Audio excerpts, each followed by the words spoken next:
Example number 7. A cannonball has a range r on a horizontal plane.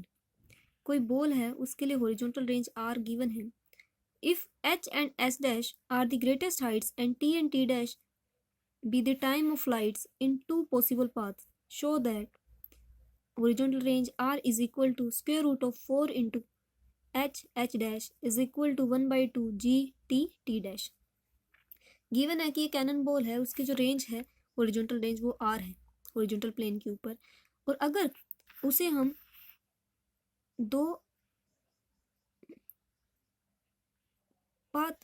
उसे अगर हम project करें और दो अलग अलग पॉसिबल पाथ के लिए जो उसने फॉलो किए होंगे उनके लिए उसके लिए ग्रेटेस्ट हाइट्स गिवन है एच एंड एस डैश और टाइम ऑफ फ्लाइट्स गिवन है T and T dash. Mean first जो उसने पाथ फॉलो किया होगा उसके लिए ग्रेटेस्ट हाइट एच आई होगी और उसने टी टाइम लिया होगा पाथ फॉलो करने के लिए, मतलब ट्रेजेक्ट्री बनाने के लिए पूरी, और दूसरे पाथ के लिए जो ग्रेटेस्ट हाइट है वो एच डैश आई होगी और टी डैश उसके लिए टाइम ऑफ फ्लाइट लगा होगा. तो हमें ये प्रूव करना है.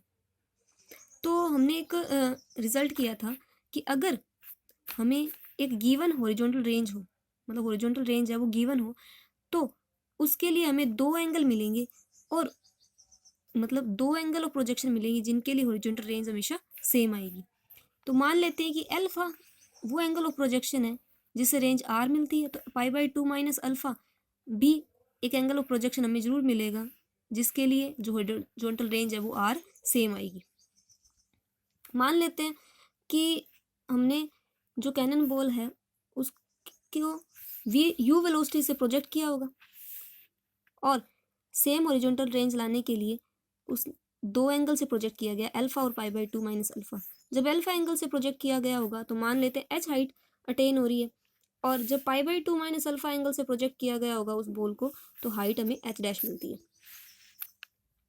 अगर एंगल अल्फा है, अल्फा एंगल से किसी बॉल को प्रोजेक्ट किया जा रहा है तो हॉरिजॉन्टल रेंज आर मिल रही है, वो आर की वैल्यू इक्वल होगी 2 you square sine alpha cos alpha upon में जी. और अगर उसको हम पाई बाई 2 माइनस अल्फा से भी प्रोजेक्ट करते तो भी यही सेम आती. कैसे? Sine pi by 2 minus alpha is cos alpha और cos pi by 2 minus alpha is sine alpha, दोनों सेम आ जाते.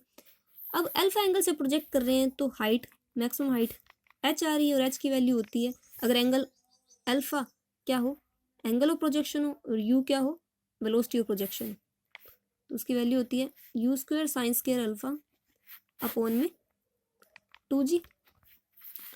और एच डैश क्या है, वो तब हाइट अटेन हो रही है जब हम बॉल को पाई बाई 2 माइनस अल्फा एंगल से प्रोजेक्ट कर रहे हैं. तो इस केस के अंदर जो ग्रेटेस्ट हाइट है वो इक्वल हो जाएगी you square sine square alpha की जगह आ जाएगा पाई बाई 2 माइनस अल्फा अपॉन में 2g. Sign pi by 2 minus alpha cos alpha होता है, तो ये रह जाएगा you square cos square alpha upon में 2g. हमने जो हॉरिजॉन्टल रेंज आर निकाली है इसकी स्क्वायर कर देते हैं दोनों साइड, तो आर स्क्वायर आ जाएगा 4 यू की power 4 sine square alpha cos square alpha upon में जी स्क्वायर, ये आ जाएगा. इसे हम थोड़ा सा अलग अलग कर लेते हैं. यू की पावर 4 को लिख सकते हैं यू स्क्वायर इंटू में यू स्क्वायर, एक यू स्क्वायर ये रहा, एक यू स्क्वायर यहाँ पे लिख देते हैं. Sine square alpha cos square alpha, एक के साथ में साइन स्क्वायर अल्फा लिख देते हैं, दूसरे के साथ में कोस स्क्वायर अल्फा लिख लेते हैं. जी स्क्वायर है, एक के नीचे भी जी, दूसरे के नीचे भी जी. इससे भी हम 2 से मल्टीप्लाई 2 से डिवाइड कर देते हैं और इस तरफ भी 2 से मल्टीप्लाई 2 से डिवाइड कर देते हैं. तो ये जो बचेगा you square sine square alpha upon में 2g. एक 4 भी तो पड़ा है, 4 ऑलरेडी पड़ा हुआ है. ये इतनी इतनी जो वैल्यू है you square sine square alpha upon में 2g इक्वल है एच के, और you square cos square alpha upon में 2g इक्वल है एच डैश के.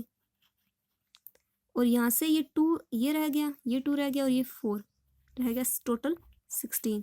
तो आर स्क्वायर इक्वल आ गया 16 H dash. R square equal आ गया 16 एच डैश. तो यहाँ से आर जो वैल्यू आ जाएगी 4 एच डैश और इसका रूट. तो फर्स्ट चीज़ तो प्रूव हो गई कि हॉरिजॉन्टल रेंज है वो इक्वल आनी चाहिए 4 इंटू में root of H H dash की। दूसरा रिजल्ट भी प्रूव करते हैं, वापस एच की जो गिवन वैल्यू थी वो पुट करते हैं, 2u² sine alpha cos alpha upon में जी। तो यहाँ हम कर लेते हैं, ये जो 2 साइन अल्फा कोस अल्फा इसे लिख सकते हैं साइन 2 अल्फा इंटू में पड़ा u² और अपॉन में रह गया जी। अब हम क्या करते हैं, इस u² को लिख देते हैं u इंटू में u,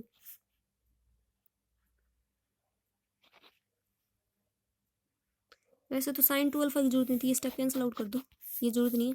यहाँ से डायरेक्ट कर लेते हैं, इस u² को लिख देते हैं u इंटू में u, साइन अल्फा इंटू में कोस अल्फा है, तो एक साइन अल्फा को इस u के साथ मल्टीप्लाई कर देते हैं, कोस अल्फा को दूसरे u के साथ में, और एक के नीचे तो g पड़ा ही है, ये इसके नीचे डाल देते हैं, दूसरे के नीचे g नहीं पड़ा तो ये इसको हम g से मल्टीप्लाई कर देते हैं, g से डिवाइड कर देते हैं।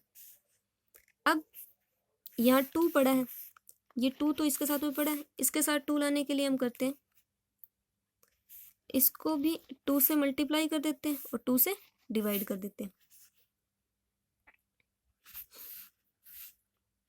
तो यहाँ से आ जाएगी वैल्यू, ये जो 2u साइन अल्फा अपॉन में g, ये जो वैल्यू है वो इक्वल है टाइम ऑफ लाइट t। क्यों? क्योंकि जब एंगल ऑफ प्रोजेक्शन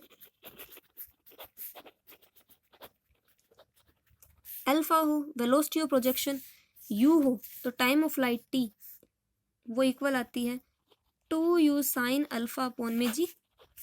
और जब angle of projection π/2 minus alpha होगा, उस केस के अंदर जो